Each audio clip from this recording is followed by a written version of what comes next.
गंजाम जिलार छत्रपुर निर्वाचन मंडली अंतर्गत गंजाम ब्लॉक अंतर्गत कंटियागढ़ ग्राम ठारे अवस्थित बाबा बटेश्वर महाप्रभु मंदिर। यह ब्रह्मपुर ठारू 40 किलोमीटर दूर रे अवस्थित। बाबांकर अनेक महिमा रहुतुबारु भक्तंक प्रबल भिड़ देखिबाकू मिलिछि। बाबा बटेश्वरंक ठारे भक्तंक प्रबल भिड़ देखिबाकू मिलुछि। एठारे बाबांकर अनेक महिमा रहिछि। यह बहु प्राचीन मंदिर। एठारे प्रभु श्री राम लक्ष्मण माता सीतांक सह प्रभु बटगछरे पूजा करथिले। सेही दिन ठारू एही पीठर नाम बाबा बटेश्वर नामरे नामित होइछि। समुद्र बेलाभूमि रे अवस्थित रहिछि। Bureau report the public Odisha.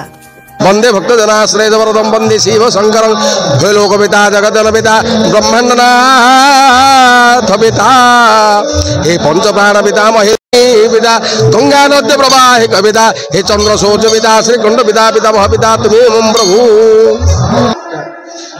नमस्कार। हर हर महादेव। जय बाबा बटेश्वरंकर।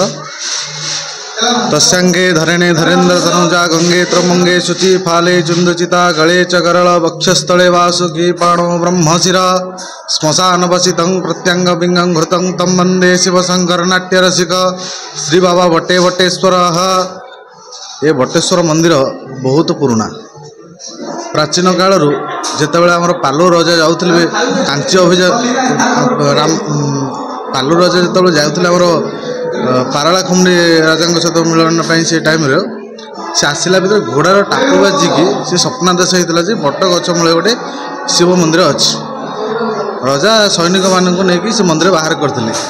मंदिर विषय किसी अनुसंधान नाला से जहाँ पंडित विषय जाना पाइले मादला पांची ये मंदिर बहुत पुराना रामचंद्र स्थापित तृतीय जुगर मंदिर। ये मंदिर गंजाम जिलार पालीबंध पंचायत अंतर्गत कंटियागढ़ ग्राम 6 खंडी ग्राम मिसी मंदिर को परिचालन कमिटी रूप में आगे नौ। आ बहुत पुराना मंदिर बहुत लक्ष लक्ष लोकंर भक्तों समागम होची। बहुत भल जगह समुद्र भी अच्छी बेलाभूमि भी अच्छी बुलाबुली करने मंदिर बहुत पूर्ण पश्चिममुखी शंभु ये मानसिक भी पूर्ण हुए। बटेश्वरंकर पुजारी आउ ये मंदिर हूँ कंटियागढ़ ग्राम पालीबंध पंचायत गंजाम जिला 6 खंडी ग्राम मंदिर परिचालन कमिटी रूप में परिचालन आगे नौ। मंदिर बहुत पुराना। आउ भक्त मानकर जो मनस्कामना जार पुत्र संतान प्राप्ति चाहूँगी संतान जो भी ये हुए आउ जार माने जो रोग पीड़ार पीड़ित होती भी रोगाक्रांत मुक्ति दिखती बटेश्वरी।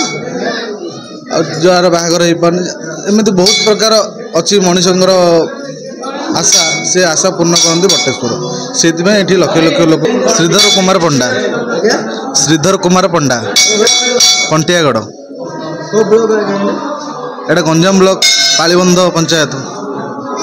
आमर हूँ डिगपहंडी पद्मनाभपुर शुभम ये मुझे आसी मसे व्यवसाय 4 वर्ष है बेपार करने भल बेपार जगह लोक भल गहली बेपार भी भल रामायण फामायण नाट अपरा फपरा सब नागुच ये लोक भी देखो पब्लिक पूरा अच्छा आम दुकान भी देखो पूरा गहली एटा हूँ ठुंकापुरी